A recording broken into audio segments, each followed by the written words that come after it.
This is a story about a giant chemical company and environmental vandalism on a monumental scale. Blatant negligence. A vital underground water supply poisoned, and above ground, a huge stockpile of one of the world's most dangerous chemicals. Just what you'd expect from a third world country, right? Wrong. This is all happening in the centre of Sydney, on the shores of Botany Bay.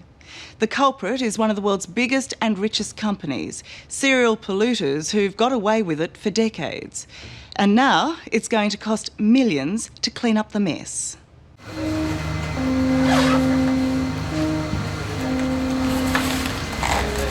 If you're a man, approach with extreme caution, covered up to the eyeballs. As a woman of childbearing age, this is as close as I can get. No amount of protection is enough. What is it? It's a toxic waste, persistent organic pollutant, which is one of the 12 nastiest chemicals in the world. A chemical that causes cancer, reproductive abnormalities, as well as skin, nerve and liver damage. A chemical that is all but impossible to destroy. How many of these barrels are actually on site? About 60,000, 58,000, something like that. And that's not good at all. It's not good at all, no. We're desperately keen to get rid of it. 15,000 tonnes of the highly toxic industrial waste hexachlorobenzene, one of the world's biggest stockpiles, and it's hidden away in the heart of Sydney suburbia. Why would you allow one of the world's largest stockpiles of hexachlorobenzene, one of the world's most hazardous chemicals, to accumulate in a shed 12 kilometres from the CBD of Sydney? Orica's been trying to destroy that stockpile of HCB for some 20 odd years. Not doing a good job.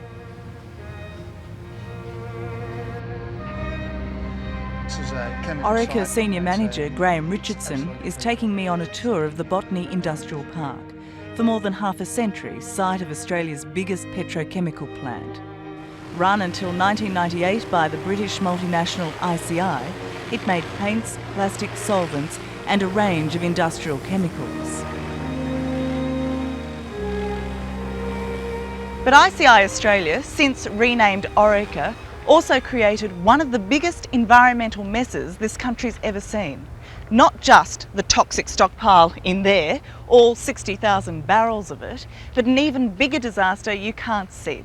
The slow poisoning of a vast water table that lies under this site and the suburbs around here.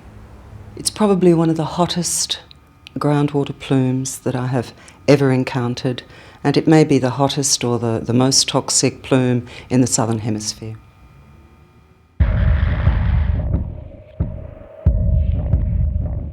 The plume is the contaminated part of what was once an unending supply of fresh underground water, used by industry and residents alike. It's the result of decades of chemical spills, leaks and accidents at the Botany plant. Millions of litres of cancer-causing chemicals seeping through the sandy soil and into the water. In some parts, these chemicals are in concentrations 5,000 times their safe level. Environmental lawyer Marion Lloyd-Smith says it's industrial negligence on a grand scale. Everybody knew that there was a large groundwater storage area under that site. Everyone knew that it was sandy soils, and it takes a first-year chemistry student to understand that these sort of contaminants move through sand, move into the groundwater, and then that's where they stay. This is the bore This here. is the bore here, yeah. It cost $1,200 to put in. Now it's just obsolete. In the suburbs around the plant, residents like 16, Derek 17 Tickman years now. have been told by Orica not to use their bore water. What is your reaction when you get news like that? It was a bit of a shock. It was a bit of a shock to me, and all I could think of was that Erin Brockovich movie that I'd seen years ago. Could it be in Botany? What had you been using your bore water for? Mainly filling the swimming pool up and more in the gardens. I was a bit concerned with my kids swimming there for a while, but at the moment they're still healthy, so I just keep my fingers crossed. Yeah, this is the water. You don't want to touch it. Neighbour Tom Carpenter had the men from the chemical company call on him after tests found vinyl chloride in his well. They just said it was a very, very poisonous thing that over a period of time could be rather dangerous. So you'd been watering your veggie patch. Yeah, as you can see, it's not much of a veggie patch at the moment, but I can see you haven't been watering it lately. I found after using the tank water, there was a complete different taste. So the chemicals must have been doing something to the vegetables itself. Is that right? Mm. Yeah, it was a complete different taste.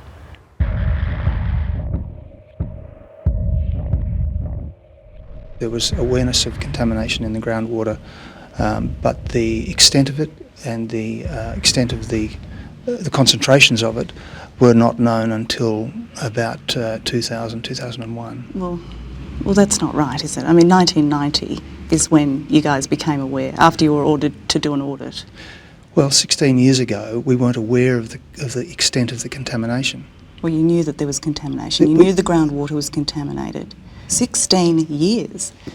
It's extraordinary. Well, And if it wasn't so serious, it would be a joke. I agree. I agree that the contamination that we have is serious. We are very concerned about the contamination.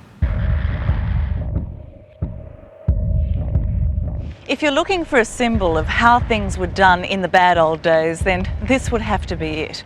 On the surface, a car park, but dig a little deeper and it's actually a toxic waste dump. Beneath me is 45,000 cubic metres of contaminated sand and ash. In 1980, the company decided to get rid of the stuff by wrapping it in plastic and burying it here. They then covered it with a parking lot and hoped that would be the end of it. Well, it wasn't.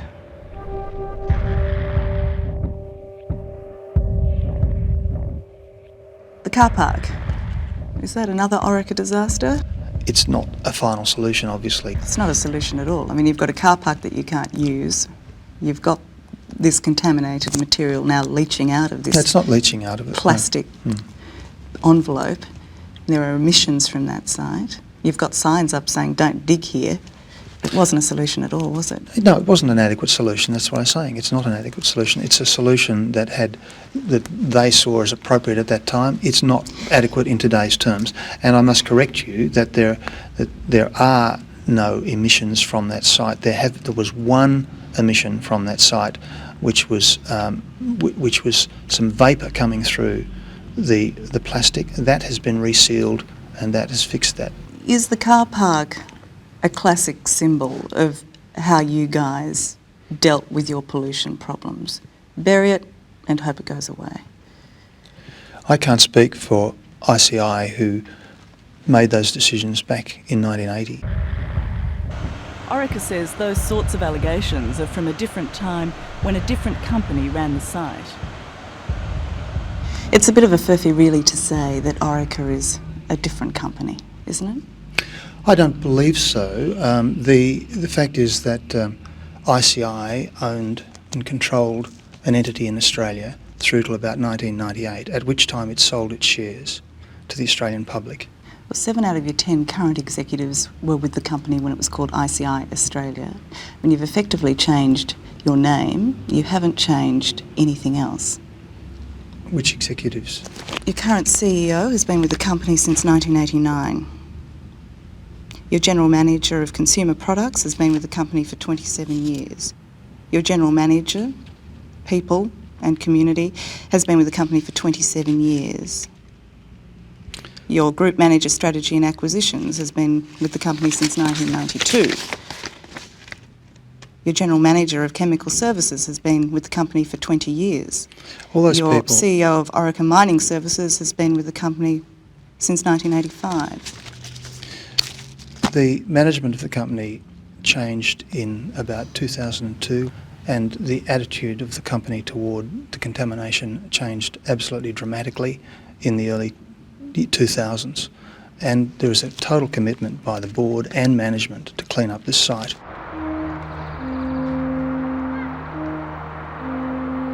In Cheshire, England, they know all about ICI burying its problems. Here in the village of Weston, they also have the neighbour from hell, another ICI plant. This one used to dump its toxic waste in a local quarry. They decided it'd be a great place to dump their junk from the chemical works. Mike Price had to live with the consequences. Eventually, although it was covered with earth, plenty of rubble, it started to seep and the muck came through to the surface. And how toxic was that muck? That was toxic enough to burn the soles off your shoes. 40 houses in the village where dangerous levels of toxic gas were detected had to be demolished.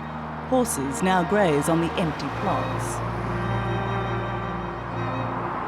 People seeing a house that they'd lived in for years, there one day and nothing the next. And what was that like? There was a lot of anger, a lot of fear, and there were actually people crying in the street when they were talking to friends about it.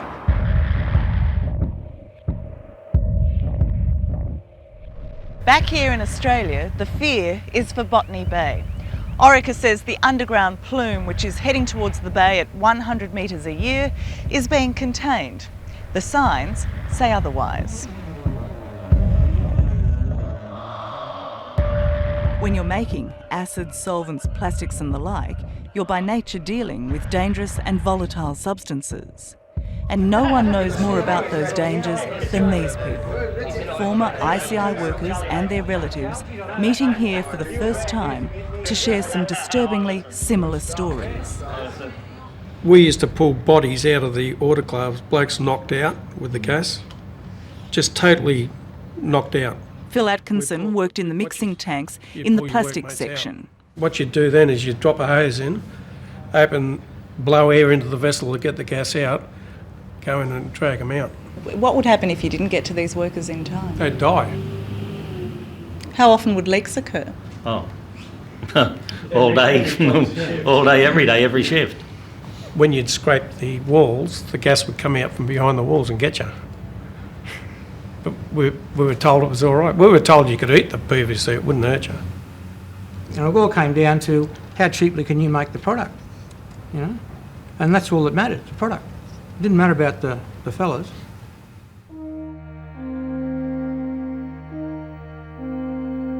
Now, remember the moon suits and that shed full of hexachlorobenzene, HCBs? Terry Munwright knows the area well. He used to fill those drums. And it's bad stuff. And what would you wear while you were drumming it up? Overalls? Gloves? Masks? Oh, yeah, gloves. No masks. Look, nothing was insisted upon. If you looked at the engineers when they came out onto the plant, I mean, they were done up like the Michelin Man. They had all this on, you know, you think, oh, what are they wearing that for?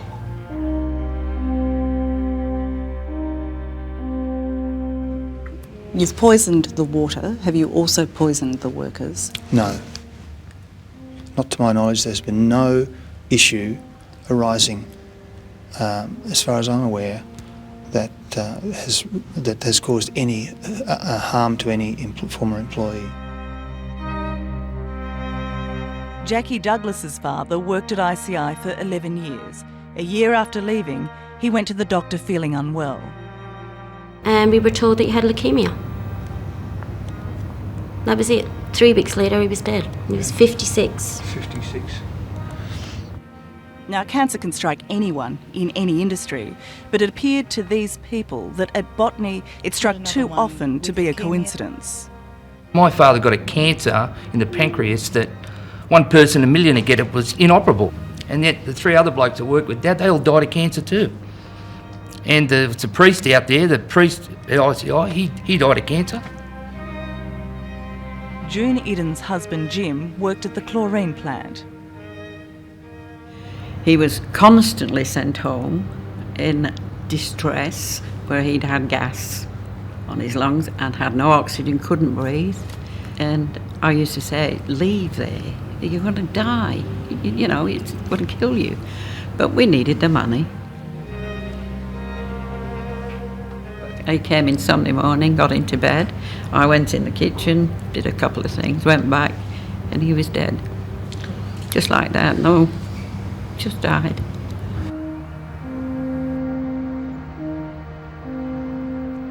Two decades after first learning it had poisoned the groundwater, Orica has finally been ordered by the New South Wales government to clean up the mess. This $167 million water treatment plant has started pumping the contaminated water out of the ground and purifying it. I don't believe they can stop the contamination. It's moving at a very rapid rate. It is a huge plume. It covers, at least a couple of square kilometres. I think it would be very, very optimistic to say that at this late stage they could stop that plume completely from arriving at the bay. Orica is committed to finding that solution. We have developed that solution. In the last 12 months we've constructed an amazingly complex groundwater treatment plant. Can you sit here today and give us a 100% guarantee that the most toxic part of that plume won't reach Botany Bay? No one can give a 100% guarantee, but what I can assure you is that Orica is doing everything possible to ensure that none of that concentrated contamination will reach Botany Bay.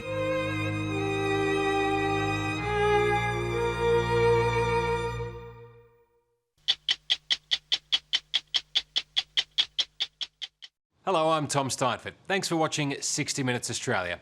Subscribe to our channel now for brand new stories and exclusive clips every week. And don't miss out on our Extra Minutes segments and full episodes of 60 Minutes on 9now.com.au, as well as the 9Now app.